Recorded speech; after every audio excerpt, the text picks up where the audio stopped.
Okay, folks, we are back.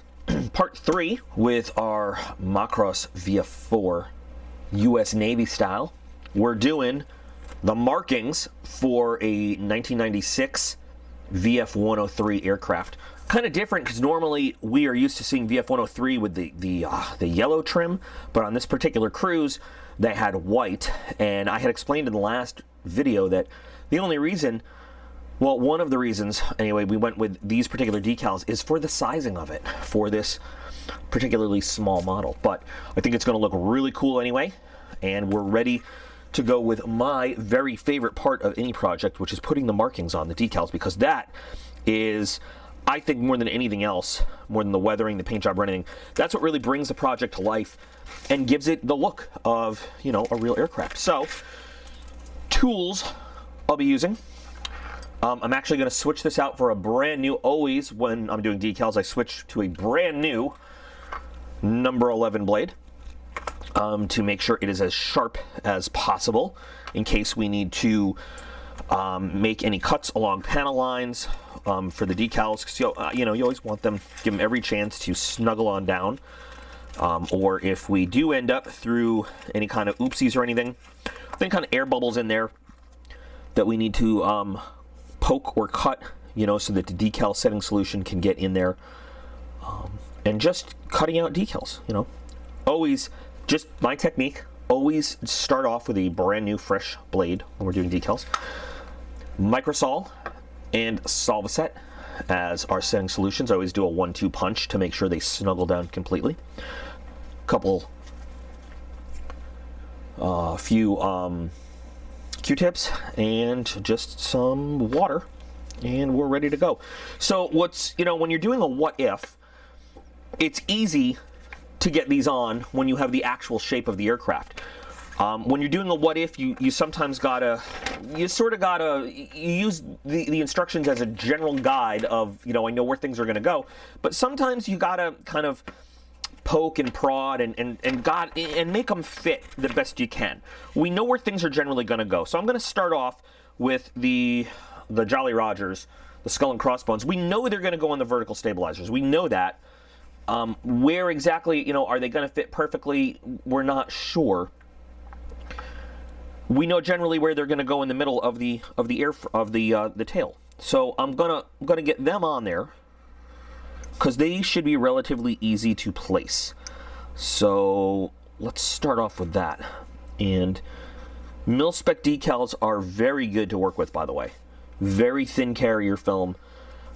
They generally, with setting solutions, they get down very, very flat around all panel lines and everything.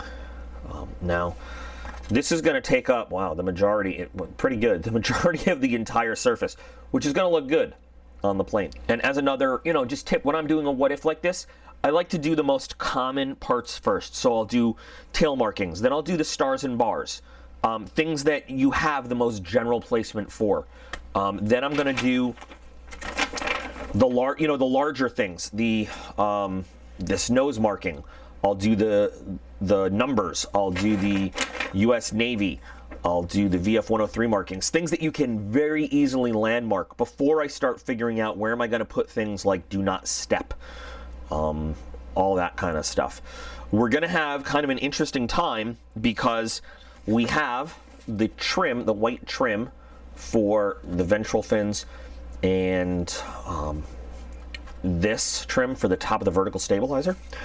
Gonna have to really work on that and cut pieces around to make it fit the shape of our aircraft, since it's not designed for this aircraft.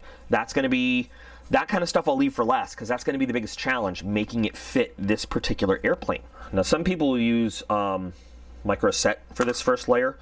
I prefer to just get this right on there.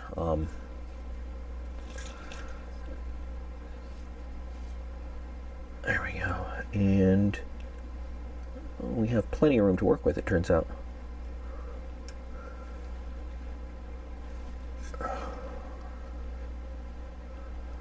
That's great. That works perfectly. Perfectly. Just want to make sure that we've got it level. And maybe we'll move move it back just a little bit from that bare metal edge. All right, first marking is on. We're doing it. Very happy. Now on the actual F14, it's much more centered on the vertical stabilizer, as you can see here. But again, when you're doing a what if, you work with what you got. Okay, so we are ready for stars and bars, and on the F14, they are usually aligned with the line where the ailerons and flaps would go, not the leading edge line, which is a little bit weird, but we'll maintain that line on this aircraft, and it's roughly centered on the wing, so we'll kind of go with that. We'll use this section right here as a landmark.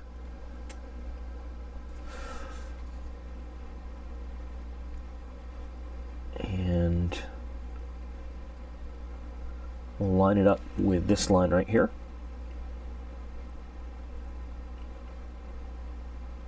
And that'll about do. Now we can move it up actually, so again about centered in the wing, but with the horizontal line of the bars lined up with this line. Really want to make sure we're getting it as perfect as possible. Let's flip this guy over and let's figure out where it's going to go on the other side.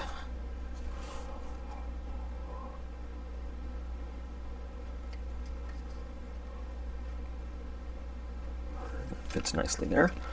Okay. Now for the real fun, we get to figure out how these are going to fit. And they're designed to fit a much wider nose. So we want to get as much of it as possible in there while preserving the actual look of the plane. Now, the number of these little chevrons in there matter according to the squadron, you know, the heraldry of the markings. We're not going to be able to preserve all of that, unfortunately. We're going to have to lose some of them as we do this. Now, we could have it go pretty far back, and that would preserve a lot of it, but it would put the star really low, and it probably wouldn't do that. We could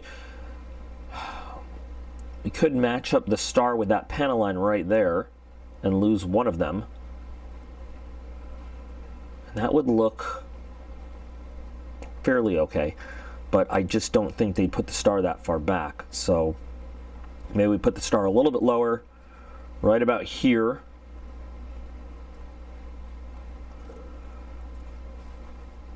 And we have it, I think that would work, and then we'll trim it right about there.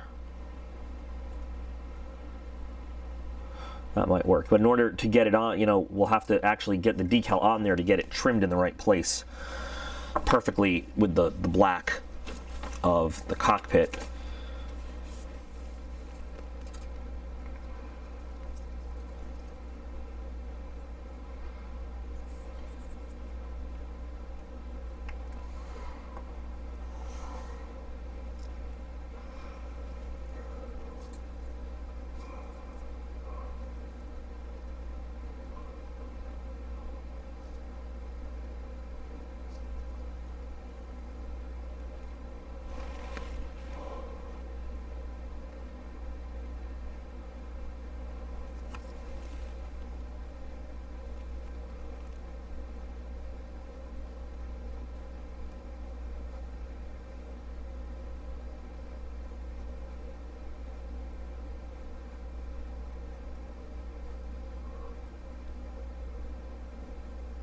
Using two different panel lines here to help me line it up to make sure I get it even on the other side. Got one little panel line here and one little panel line there. And I've got the stars and bars lined up perfectly on it, and that is going to make sure that I can line this up to be perfectly symmetrical on the other side. Now, this is also going to wrap around right here, avoiding this piece, which means it's going to be very nice and flat. I'm going to give it a second before I trim it around the black, but I don't want the decal to be moving around. You know, I want it to be settled down a little bit so that it holds its shape when I'm cutting.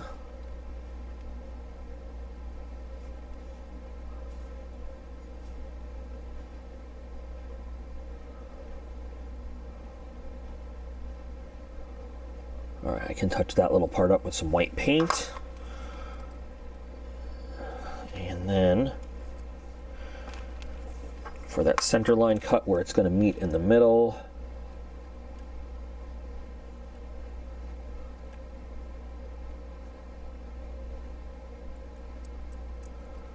and again, we can touch that up with some black paint.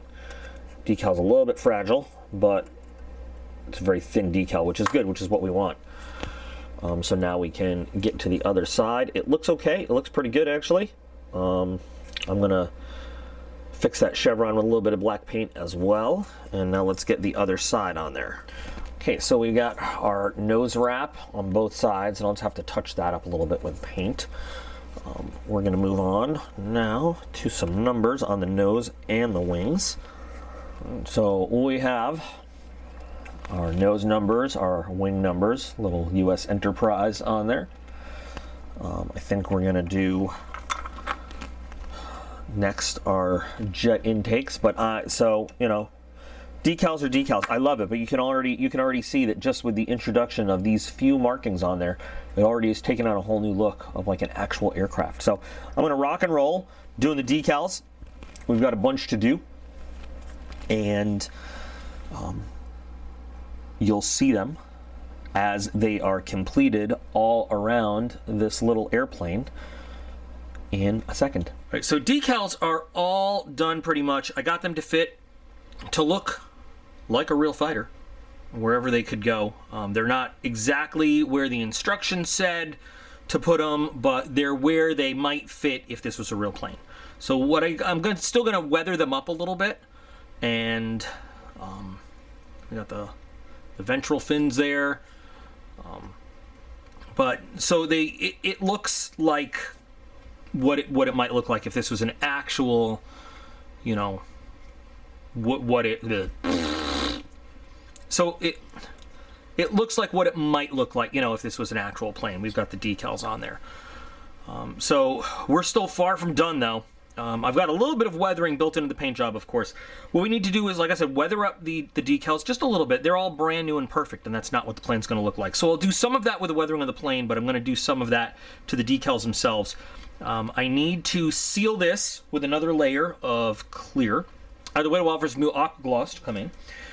We still have these pieces to put on, and I'm actually not going to paint them because they're perfect, and I'm going to match a color to go. So these are kind of, you know, thruster-like pieces that go in there, and then we've got these, you know, think of them as like orbital maneuvering system thrusters for a space shuttle, you know, because remember, this thing can fly around in outer space. So I'm gonna match the color pretty well to that when we paint that.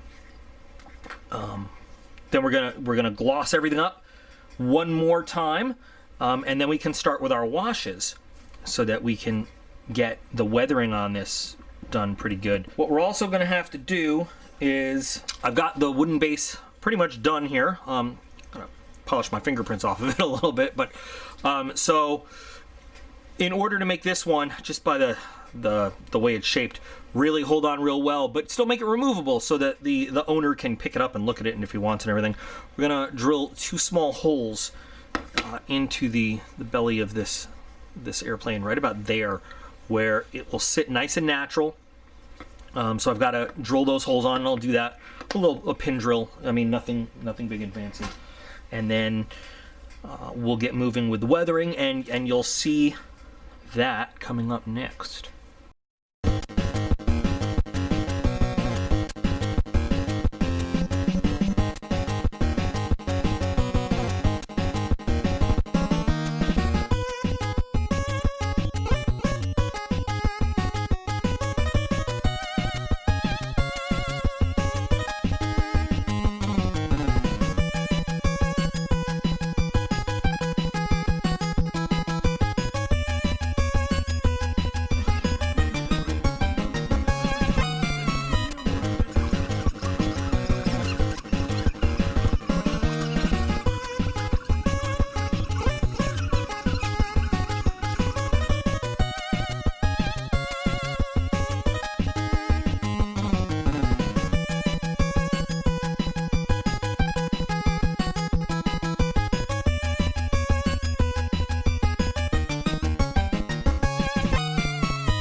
With 24 hours to dry and cure that latest clear coat, we're ready now.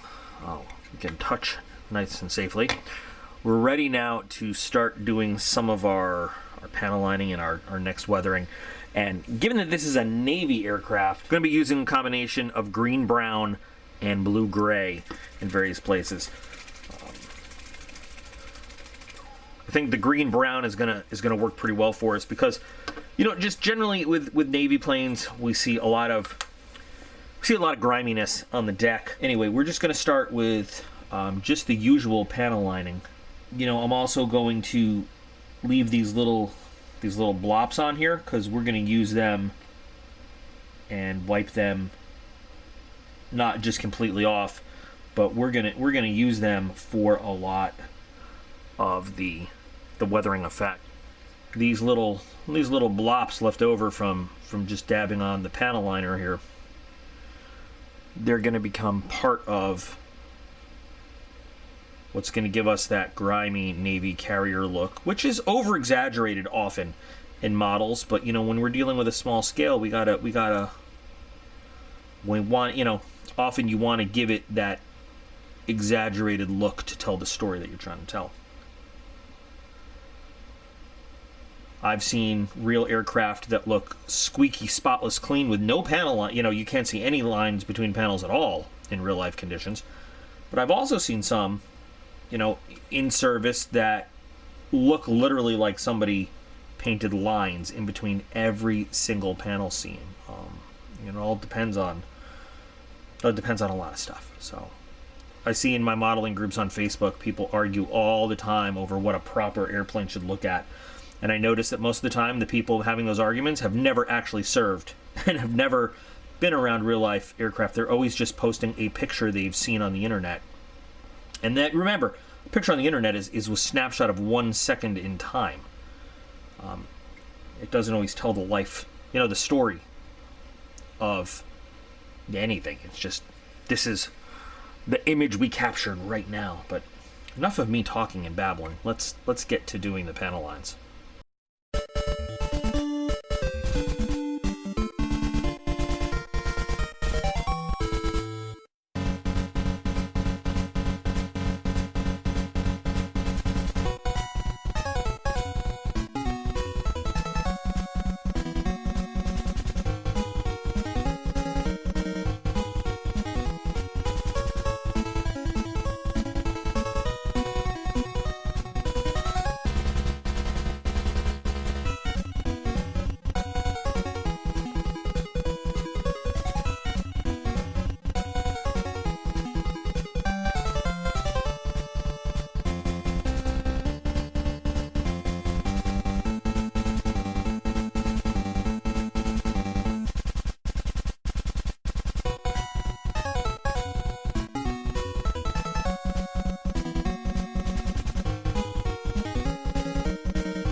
Alright, now we've already got a lot of weathering going on here, but that's not all we're going to do. We're going to touch it up with some pastels and stuff later on. We've got some leaks and some drips, and we see some hard carrier life on this thing. especially on the bottom, which is where, you know, typically on a carrier plane you see it the most on the bottom, because, you know, deck and debris and all that comes into contact there. But we're not done yet, not at all. So this is just where we're gonna stop for this portion right here. It looks almost good enough to be finished at this point, but we've got much more detailing to do. We've still got weapons, we've got dry brushing, we've got to open the canopy up and everything, but we've got more detailing to do. And plus it still needs, like, you know, we're not going to leave it glossy like this. We're going to give it a semi-gloss. Because that's really, you know, a lot of people like to paint military planes flat, give it a flat coat on top. But that's not aerodynamic. There are some aircraft that do fly with a flat overall finish, but they do that for specific reasons. But most jet fighters, if you've ever gone to an air show or gotten up next to them, they don't have a flat matte finish. Some of them are flat out glossy, but most combat aircraft actually have a semi-gloss finish, so they're not too shiny, but that semi-gloss finish gives them a better aerodynamic performance than just a matte finish because of the way air goes over the paint. So this is going to end up with a semi-gloss finish, so it's not so shiny, but it's kind of realistic. But we still have a bit to do. Join me for the next part in this saga, where we will do some more detail painting. We'll give it another nice coat to seal in the weathering work we've done, and start with the final details there to pick out some more little fine areas around here, and throw some weapons on this. But I hope that you have enjoyed the process so far, and you will join me for the next part where we finish detailing and finish this thing up. For those of you watching and building your own at home, as always, like I always encourage you guys, keep building them at home, build them well, and we'll see you again here on the channel real soon.